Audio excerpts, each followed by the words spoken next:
के इस economic D dead और 1-2 पंच के चक्रव्यूह को तोड़कर ईरान अपनी जिद पर अड़ा रहेगा या फिर दुनिया भर की तेल सप्लाई का गला घोटने वाला हॉर्मूज का ये जल मध्य अमेरिका और चीन के बीच एक नए महायुद्ध की चिंगारी बन जाएगा। नमस्कार, आप देख रहे हैं विश्व युद्ध और आपके साथ मैं हूं जिया कौशिक।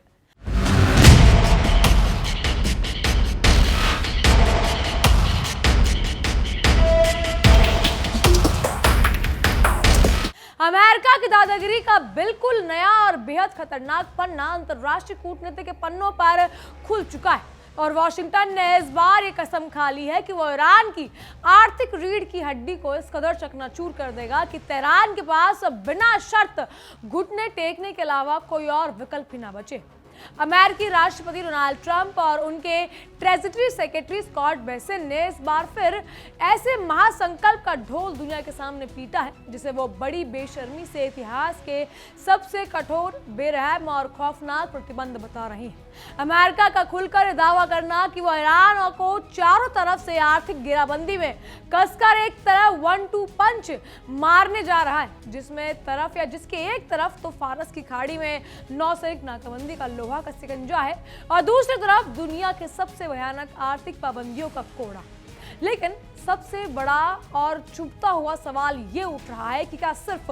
खाली खोखली धमकियों, भड़काऊ बयान और कागजी पाबंदियों के पुल बांधने से तेहरान को चुनी हुई सरकार ताश के पत्तों की तरह ढह जाएगी या फिर ट्रंप प्रशासन का ये दाव उन्हीं के गले की हड्डी बनने वाला है। नाच ना जाने आंगन टेढ़ा वाली तर्ज पर वॉशिंगटन अपनी सभी सैन्य नाकामियों का पर्दा डालने के लिए अब दुनिया भर को आर्थिक तबाही की धमकी दे रहा है। कैमरों के सामने आकर जब अमेरिकी मंत्री स्कॉट बेसेंट ने अपनी नई आर्थिक रणनीति की शेखी भगारी तो उसे देखकर पूरी दुनिया को ऐसा लगा मानो वॉशिंगटन के पास पूरी पृथ्वी की अर्थव्यवस्था को अपनी उंगलियों पर नचाने का कोई जादुई रिमोट कंट्रोल आ गया।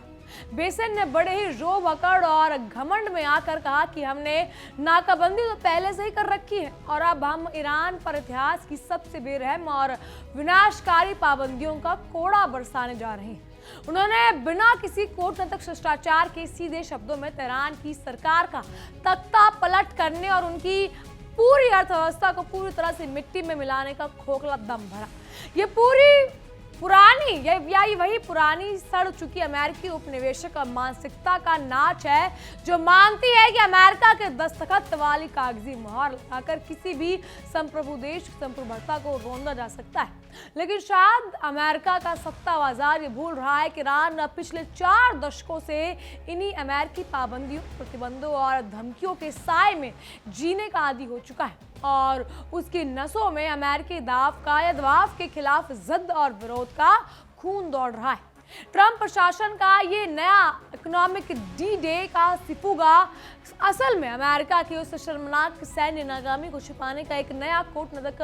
नकाब लगता है जिसमें वो महीनों की आक्रामक बमबारी के बावजूद ईरान के हौसलों को झुका नहीं पाए। ट्रेजरी सेक्रेटरी बेसेंट का मीडिया के सामने कबूलनामा कि मैक्सिमम इकोनॉमिक प्रेशर का मतलब है कि फिलहाल नया मिलिट्री रीस्टार्ट नहीं होगा। इस कड़वे सच का साफ सबूत है कि वॉशिंगटन यानी अमेरिका अब सीधी मैदान जंग के झंझट और जान माल के नुकसान से डरकर पीछे भाग रहा है। अमेरिका अब बिना बारूद के बंदूक चलाने की नाकाम कोशिश कर रहा है ताकि वॉशिंगटन के गलियारों में उठ रहे तीखे सवाल, अमेरिकी फौजियों के गिरते मनोबल और देश में आने वाले चुनाव के डर से अपनी राजनीतिक चमड़ी बचाई जा सके। घर में नहीं है दाने और अम्मा चले भुनाने वाले कहावत ट्रंप के इस नए आर्थिक पैंतरे पर बिल्कुल सटीक बैठती है। जहां जमीनी धरातल पर जंग जीतने में बुरी तरह नाकाम रहने के बाद अब वॉशिंगटन से कागजी फरमान जारी किए जा रहे हैं। डोनाल्ड ट्रंप ने अपने सोशल मीडिया अखाड़े में उतरकर जिस तरह का हाहाकार और गदर मचाया उसे देखकर तो यही लगता है कि वो खुद को पूरी दुनिया का अकेला और अंतिम शहंशाह मान बैठे। उन्होंने इस नए प्रतिबंध अभियान को दुनिया के किसी भी देश के खिलाफ आज तक सबसे कुचलने और मसलने वाला आर्थिक कदम करार देकर अपनी छाती ठोकी। ट्रंप का ये नया हुक्मनामा को जो सिर्फ विदेशी सरकार, निजी कंपनियों और वित्तीय संसाधनों यानी तेहरान को किसी भी तरह से वित्तीय मदद, व्यापारिक सहारा और कूटनीतिक हवा देगा, उसे अमेरिका के प्रकोप और भयंकर आर्थिक तबाही की आग में जलना पड़ेगा। यानी ट्रंप ने ईरानी तेल की गुप्त तस्करी, अंतर्राष्ट्रीय मनी ट्रांसफर, फर्जी तेल या फर्जी शेल कंपनियों और करेंसी स्वैप लाइनों को तुरंत बंद करने की आखिरी चेतावनी जारी कर दी है। लेकिन ये तानाशाही फरमान जारी करते वक्त शायद ये भूल गए हैं कि आज की बहुध्रुवीय दुनिया सिर्फ उनके एक इशारों पर घुटने टेकने वाली नहीं। कई संप्रभु देश उनके इस फरमान को रद्दी के टोकरे में फेंकने की मादा रखते हैं। अमेरिका का असली दर्द और पेट का मरोड़ ईरान की गिरती अर्थव्यवस्था नहीं, बल्कि ड्रैगन यानी चीन का तेहरान के पीछे ढाल बनकर खड़ा होना है, जो वॉशिंगटन की आंखों में दिन रात किरकिरी बनकर गड़ रहा है। दुनिया भर के प्राथमिक आंकड़े साफ साफ चिल्ला कर बताते हैं कि ईरान का 90% से ज्यादा समुद्री कच्चा तेल चीन के बंदरगाहों पर उतरता है, जो अमेरिका के तमाम प्रतिबंधों को और धमकियों के मुंह पर एक तमाचा जड़ता है। अमेरिका अब बीजिंग को आंखें दिखा रहे, चीन को आंखें दिखाकर डराने और धमकाने की बच्चों जैसी कोशिश कर रहा है कि वो इस खतरनाक खेल में अमेरिका के साथ आए और हॉर्मूज के जल भूमध्य को खुलवाने में अमेरिकी नौसेना की मदद करे। लेकिन चीन कोई कल का आया नौसिखिया खिलाड़ी नहीं जो अमेरिका के गीदड़ भपकियों से डरकर पीछे हट जाएगा। बीजिंग अच्छी तरह जानता है कि उसकी अपनी राष्ट्रीय ऊर्जा का कितना प्रतिशत हिस्सा फारस की खाड़ी के इस समुद्री रास्ते पर निर्भर करता है। जब अमेरिकी वित्त मंत्री या फिर अमेरिकी ट्रेजरी मंत्री यानी बेसेंट ने प्रेस कॉन्फ्रेंस में सीधा और तीखा सवाल पूछा गया कि क्या वो ईरानी तेल खरीदने के जुर्म में चीन के विशाल कंपनियों और सरकारी बैंकों पर सीधे बैन लगाएंगे, तो वो बगले झांकने लगे और हकलाते हुए बोले कि कुछ संवेदनशील बातें बंद कमरों में ही अच्छी लगती है। यह अमेरिकी पाखंड और हिपोक्रेसी का सबसे बड़ा और अप्रत्यक्ष उदाहरण है, जहां वो छोटे और कमजोर देशों को तो तुरंत आंखें दिखाकर तबाह करने की धमकी दे देते हैं, लेकिन चीन जैसी महाशक्ति का नाम आते ही उनके सुर अचानक ठंडे और भीगी बिल्ली जैसे हो जाते हैं, क्योंकि वो जानते हैं कि चीन को कितना एक्सपोर्ट आया, कितना इंपोर्ट चीन और अमेरिका की जो ट्रेड डील है उस पर निर्भर करता है। अमेरिका का ये अंदर तक जानता है कि अगर उन्होंने चीनी बैंकों या फिर रिफाइनरियों पर हाथ डालने की जरूरत की तो चीन की तरफ से आने वाले आर्थिक पलटवार पूरे अमेरिकी वित्तीय सिस्टम की नींव हिला देगा। इसीलिए शेर की खाल में गीदड़ वाली कहावत की तरह अमेरिका सिर्फ चीन को पर्दे के पीछे से ही मिन्नतें करने, गिड़गिड़ाने और फुसलाने में जुटा हुआ है। चीन ने भी बिना एक सेकंड का वक्त गवाए अमेरिका के इस घमंडी और आइडियल रुख का बदले या बेहद करारा और कूटनीतिक जवाब देकर उसकी आर्थिक कोड़े की पूरी हवा निकाल दी है। चीनी विदेश मंत्रालय और वॉशिंगटन स्थित चीनी दूतावास के प्रवक्ता ने अमेरिका के मुंह पर करारा थप्पड़ जड़ते हुए साफ कह दिया है कि पाबंदियां, धमकियां और आर्थिक दबाव कभी भी किसी वैश्विक मसले का शांतिपूर्ण हल नहीं हो सकते। चीन ने अमेरिका को सार्वजनिक रूप से नसीहत दी है कि वो अपनी औपनिवेशिक दादागिरी छोड़कर राजनीतिक का संवाद और कूटनीतिक रास्तों की तरफ लौटे, क्योंकि जबरदस्ती और दबाव की ये पुरानी राजनीति अब पूरी तरह से अप्रासंगिक हो चुकी है। चीन का ये दो टूक और निडर रुख इस बात का अप्रत्यक्ष गवाह बना हुआ है कि अमेरिका का वैश्विक दबदबा या अब अपनी आखिरी सांसें गिन रहा है और बीजिंग अपने राष्ट्रीय हितों और अपनी तेल सप्लाई से किसी भी कीमत पर समझौता करने के मूड में नहीं नजर आ रहा। तो अब ईरान के विदेश मंत्री अब्बास अरागची ने भी ट्रंप के साथ ढोंगी इकोनॉमिक डी-डे के गुब्बारे पर अपनी कड़वी और बेबाक जुबान से ऐसी सुई चुभोई है कि उसकी हवा बड़ी बेरहमी से निकल गई है। अरागची ने पूरी दुनिया के सामने बेझिझक कहा कि ट्रंप प्रशासन का ये सारा नया नाटक और ड्रामा सिर्फ अपनी घरेलू राजनीतिक नाकामियों, अमेरिका पर बढ़ते रिकॉर्ड $1 ट्रिलियन के कर्ज और बेकाबू ब्याज दरों से अपनी जनता का ध्यान भटकाने का एक घटिया और सस्ता पैतरा भी है। ईरानी विदेश मंत्री ने ट्रंप के इस पाबंदी युद्ध को अमेरिकी आर्थिक आतंकवाद करार दिया और कहा कि अमेरिका जितनी बार पुरानी फ्लॉप और घिसी पिटी नीतियों को दोहराएगा, उसे उतने ही इतिहास में उतने ही करारी शिकस्त और ईरानी जनता की नफरत हासिल होगी। ईरान का ये आक्रामक पलटवार दिखाता है कि वॉशिंगटन की इन जंग लगे आर्थिक तीरों के तेहरान की सेहत पर कोई खासा फर्क पड़ नहीं रहा। वो चट्टान की तरह डट कर खड़े खड़े। तो अब इस पूरे अंतरराष्ट्रीय तनाव के सबसे मुख्य और संवेदनशील नस यानी हार्मोज जलडमर मध्य बनी हुई है, जहां से दुनिया का 1/4 कच्चा तेल गुजरता है और जिस पर अपना एकाधिकार जमाने के लिए अमेरिका बुरी तरह उतावला हो रहा है। ट्रंप ने अपने सोशल मीडिया हैंडल पर इस रणनीतिक समुद्री रास्ते के इर्द गिर्द घेरा बनाकर इसे अमेरिका का नया कब्जा किया हुआ इलाका घोषित करने तक का बेहद बेतुका, बचकाना और हास्यास्पद दावा कर डाला है। एक तरफ अमेरिकी नौसेना पानी के जहाजों का रास्ता रोकने का खोखला दावा कर रही है, दूसरी तरफ तेहरान ने लोहे की शर्त रख दी है कि जब तक अमेरिकी नाकाबंदी खत्म नहीं होती, उनकी जब्त संपत्ति अनफ्रीज ही होती है और तेल पाबंदियां नहीं हटती, तब तक ये हार्मोज जलडमर मध्य अमेरिका या उसके प्यादों के लिए कभी महफूज नहीं होगा। ईरान ने अमेरिका की इस दादागिरी के खिलाफ साफ कर दिया है कि वो अपनी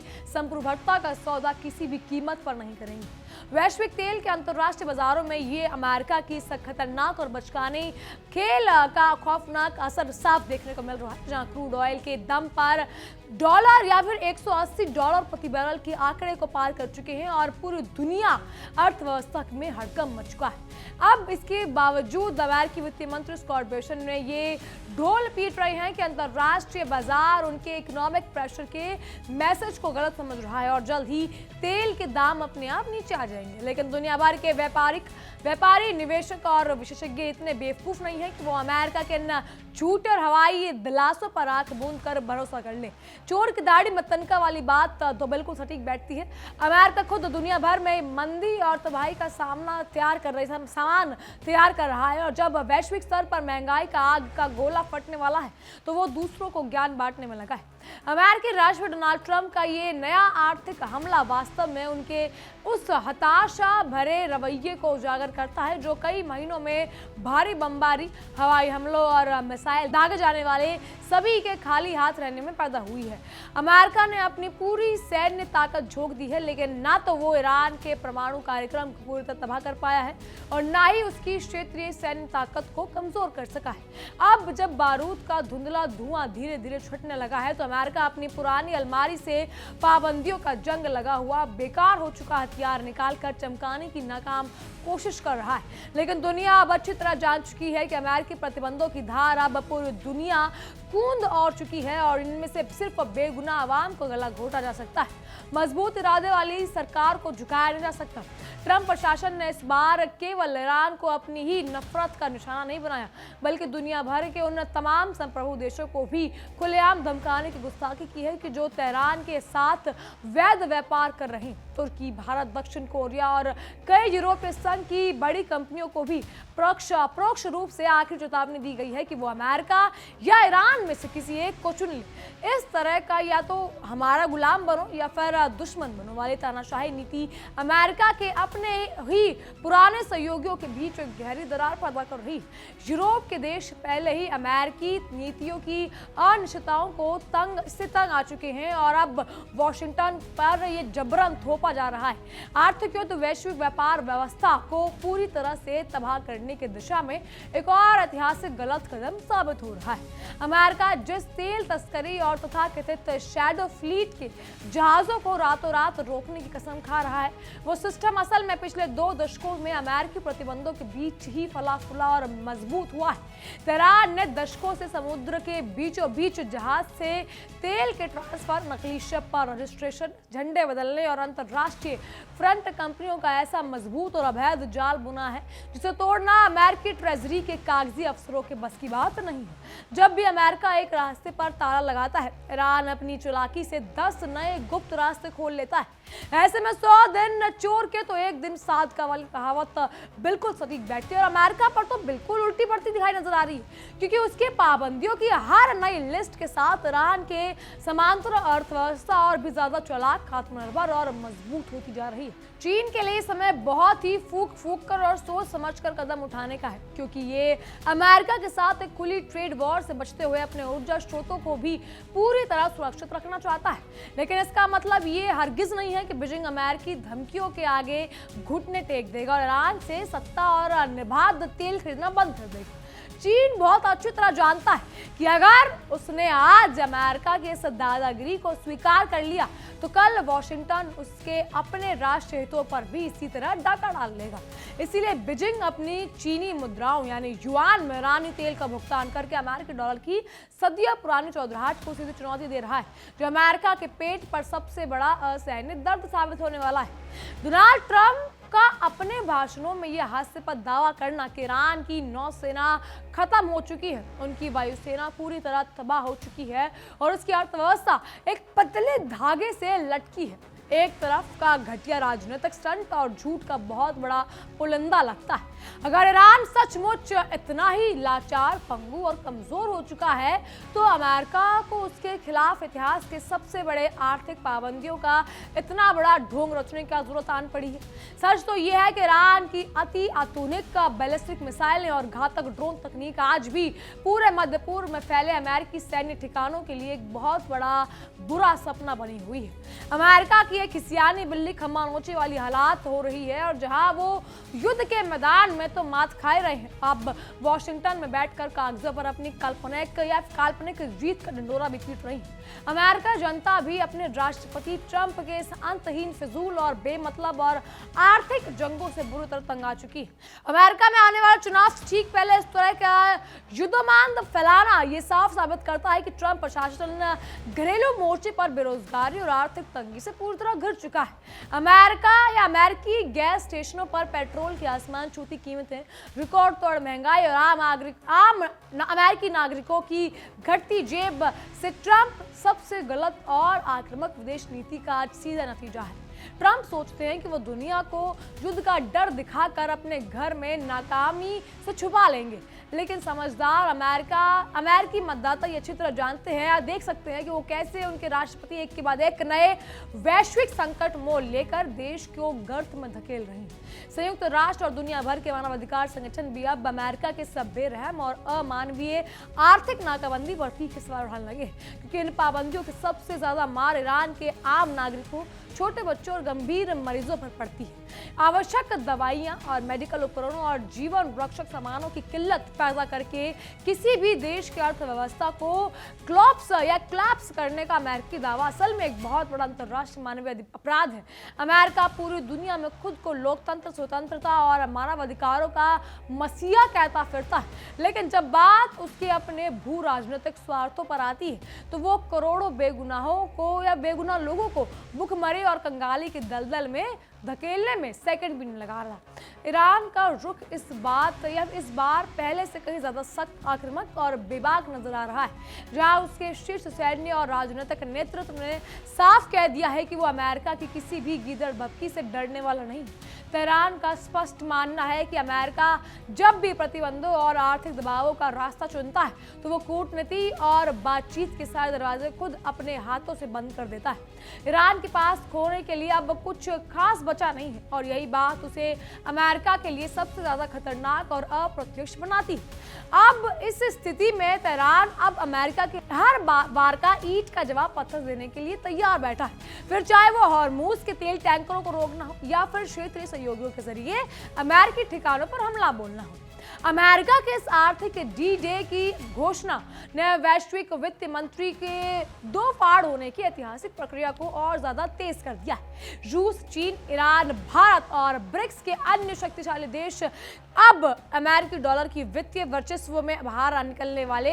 के लिए खुद विकल्प परमानेंट सिस्टम और स्थानीय मुद्राओं के व्यापार को तेजी से बढ़ावा दे रहे हैं। अमेरिका अपने डॉलर की वैश्विक ताकत को ही एक राजनीतिक हथियार की तरह इस्तेमाल कर रहा है, लेकिन उसे ये अंदाजा नहीं है कि उसकी इस हरकतों से खुद डॉलर की अंतर्राष्ट्रीय विश्वसनीयता हमेशा के लिए खत्म हो रही है। अपने ही पैर पर कुल्हाड़ी मारना इसे कहते हैं, जहां अमेरिका दूसरों को आर्थिक रूप से बर्बाद करने के चक्कर में अपनी मुद्रा का भविष्य हमेशा के लिए खतरे में डाल रहा है। इस पूरे अंतर्राष्ट्रीय घटनाक्रम में अमेरिका के तथाकथित यूरोपीय और एशियाई सहयोग भी अब वॉशिंगटन की अस्थिर, अनिश्चितता और आक्रामक नीतियों से खुद को किनारे करने में अपनी भलाई समझ समझ रही। ओमान जैसे शांत मध्यस्थी देश जो पिछले कई महीनों से ईरान और अमेरिका के बीच पीछे कई दरवाजे से या फिर शांत समझौते की मेज सजा रहे थे, वो अब ट्रंप के इस आइडियल और बचकाने रुख में पूरी तरह निराश और हताश हो चुकी है। ट्रंप का अपना ही सहयोगी का ये घटिया आरोप लगाना कि वो ईरान को ओमान के जरिए ढील दे रही, ये दर्शाता है कि वॉशिंगटन अब किसी भी मित्र देश की सलाह सुनने को तैयार नहीं है। अमेरिका एक ऐसे जिद्दी और बिगड़ैल बच्चे की तरह व्यवहार कर रहा है जो खेल का नियम अपनी मर्जी से बदलना चाहता है और ना मानने पर पूरा खेल ही बिगाड़ देता है। स्कॉट बेसन का सोमवार को होने वाला बहुचर्चित प्रेस कॉन्फ्रेंस वास्तव में कोई नया कूटनीतिक चमत्कार या जादू नहीं लगने वाला, बल्कि ये पुराने या कि वही पुरानी घिसी पिटी अमेरिकी जुमला है, एक और नया पुलंदा होगा। अमेरिकी ट्रेजरी विभाग के पास अब कोई नया क्रांतिकारी या नए कदम बेचे हैं या फिर बचे नहीं हैं जो उन्होंने पिछली 20 साल में ईरान पर इस्तेमाल न किए हों। शेल कंपनियों पर बैन लगाना, विदेशी शिपिंग रजिस्ट्री की जब्ती और वित्त के ट्रांसफर पर रोक, ये सब वो पुरानी बातें हैं जो दुनिया का मीडिया पिछले एक दशक में बार बार सुनता रहा है। अमेरिका का ये पूरा ड्रामा सिर्फ एक ऊंट के मुंह में जीरा साबित होने वाला है, जिसमें पश्चिमी मीडिया की कुछ सनसनीखेज सुर्खियां तो बनती सकती है, लेकिन जमीनी हकीकत में ईरान का कुछ नहीं बिगड़ने वाला। फारस की खाड़ी और मध्य पूर्व में सुलगने वाला ये तनाव अब केवल अमेरिका और ईरान के बीच की दुश्मनी तक सीमित नहीं रहा, बल्कि ये एक विशाल वैश्विक आर्थिक संकट का रूप धारण कर चुका है। अगर हॉर्मूज के संकट रास्ते में अंतर्राष्ट्रीय तेल का प्रवाह लंबे समय तक बाधित रहता है, तो इसकी सबसे भयंकर कीमत यूरोपीय देशों को तेल पर निर्भर एशियाई अर्थव्यवस्था को चुकानी पड़ती है। अमेरिका अपने शेल ऑयल के उत्पादन के दम पर शायद कुछ समय के लिए खुद को बचा ले, लेकिन उसके बेबस सहयोगी देश इस तेल संकट की भयंकर आग में झुलस जाएंगे। इसके बावजूद वॉशिंगटन बिना किसी दूरदर्शिता के केवल अपनी बंदूक कूटनीतिक चमकाने में मस्त है और बाकी पूरी दुनिया को तबाही के मुहाने पर धकेल रहा है। अमेरिका का ये मूर्खतापूर्ण मानना है कि पूरी दुनिया हमारे साथ रहो और हमारे खिलाफ जाओ कि दो फाड़ में बांटकर अपने उल्लू सीधा कर लेगा, 21वीं सदी की सबसे बड़ी भूल और मुगालत यानी गलतफहमी है। आज की आधुनिक और मल्टीपोलर दुनिया में कोई भी स्वाभिमानी देश अमेरिका के फरमानों का गुलाम या बंधुआ मजदूर बनने को तैयार नहीं। चीन, रूस, ब्राजील और यहाँ तक कि मध्य पूर्व के कई अमीर देश अब कोई भी या फिर अपनी विदेश नीति अपनी राष्ट्रीय जरूरतों के हिसाब से तय कर रही, न कि व्हाइट हाउस के ओवल ऑफिस में जारी होने वाले फरमानों से। अमेरिका की ये पुरानी तानाशाही सोच अब पूरी दुनिया के लिए एक बहुत बड़ा सिरदर्द बन चुकी है, जिसे अब कोई भी संप्रभु राष्ट्र बर्दाश्त करने के मूड में नहीं नजर आ रहा। ईरान की दीर्घकालिक रणनीति बेहद साफ, ठंडे दिमाग वाली और टिकाऊ नजर आती है। धैर्य से काम लो, अमेरिकी दबाव का मुकाबला करो और अमेरिका के अतिरिक्त या आंतरिक संकटों तथा आने वाले चुनाव का इंतजार करो। ईरान बहुत अच्छी तरह जानता है कि ट्रंप प्रशासन के पास समय की बहुत कमी है और अमेरिका ने अपनी बढ़ती मंदी के हाथ से वॉशिंगटन के बौखलाहट को ज्यादा नजर आ रही है। ईरान पूरी अर्थव्यवस्था को प्रतिरोध और अर्थव्यवस्था यानी फिर रिसेशन इकोनॉमी के मजबूत मॉडल पर ढाल चुका है, जहां बहुत कम संसाधनों में भी लंबे समय तक अपना अस्तित्व बनाए रखा जा सकता है। दूसरी तरफ अमेरिका की अप्रत्यक्ष या फिर अत्यधिक उपभोक्ता आधारित अर्थव्यवस्था तेल की थोड़ी सी भी किल्लत और महंगाई के झटके को सहने के लायक बिल्कुल नहीं है। ट्रंप के इस 1-2 पंच के दावे का खोखलापन इस कड़वी हकीकत को पूरी तरह साबित करता है कि अमेरिका के पास इसे लागू करने की जरूरी मैदानी और व्यवहारिक संसाधन ही नहीं है। समुद्र के हजारों मील लंबे और चौड़े रास्तों पर हर एक तेल टैंकर की 24 घंटे निगरानी करना और चीन जैसे महाशक्तिशाली देश के विशाल जहाजों को जबरन रोकना अमेरिकी नौसेना की बस की बात नहीं है। अगर अमेरिका ने गलती से भी समुद्र में चीन के झंडे वाले जहाजों को हाथ लगाया या उन्हें जब्त करने की कोशिश की, तो वो सीधा तीसरे विश्व युद्ध की सीधी शुरुआत होगी। इसीलिए अमेरिका की सारी हुंकार केवल कागजी शेर की खोखली दहाड़ बनकर रह जाती है, जिसमें शोर तो बहुत है लेकिन सामने वालों को काटने का दम बिल्कुल नहीं। ग्लोबल एनर्जी मार्केट मार्केट और कच्चे तेल की कीमतों में जो भयानक उथल पुथल शुरू हुई है, उसके लिए केवल और केवल अमेरिका का अड़ियल, जिद्दी और विवेकहीन रवैया ही जिम्मेदार है।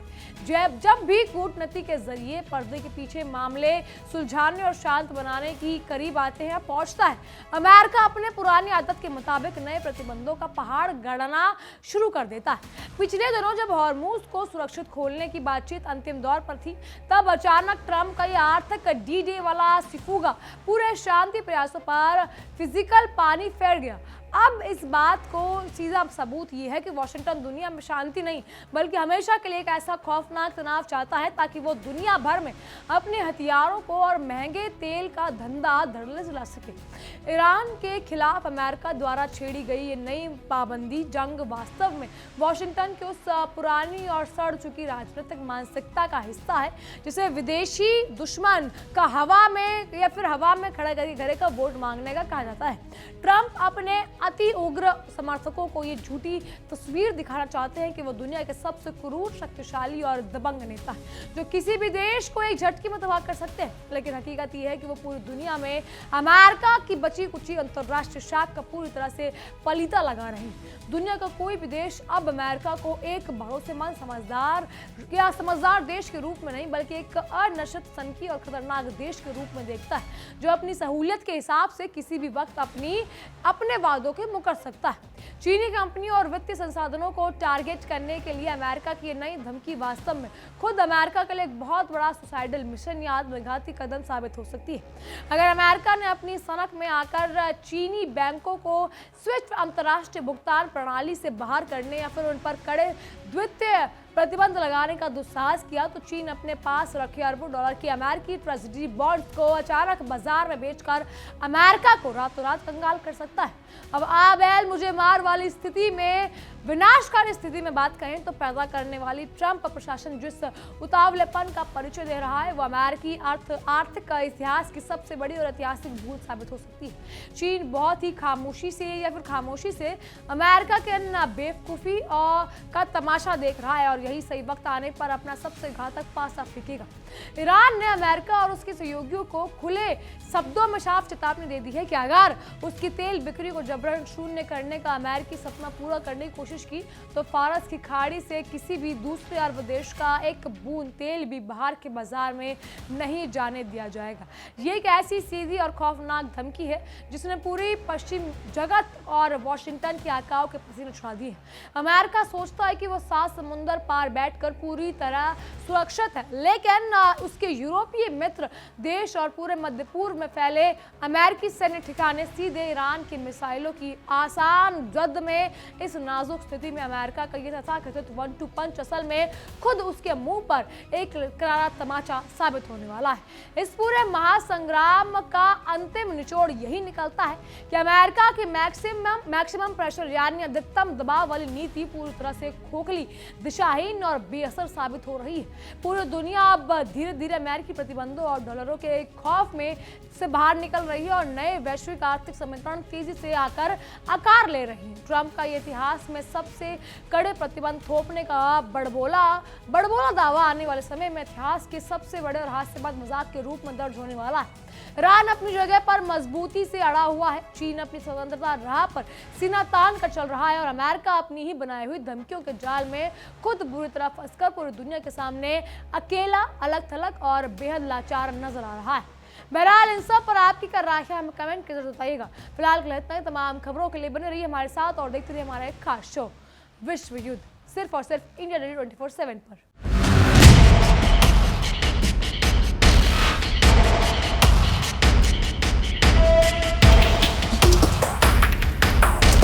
देखिए इंडिया डेली 24/7 अब आपके स्मार्ट टीवी पर। इंडिया डेली मौजूद है सभी डिजिटल प्लेटफॉर्म पर लाइव और लगातार। इंडिया डेली 24/7 हर दिन राष्ट्र को समर्पित।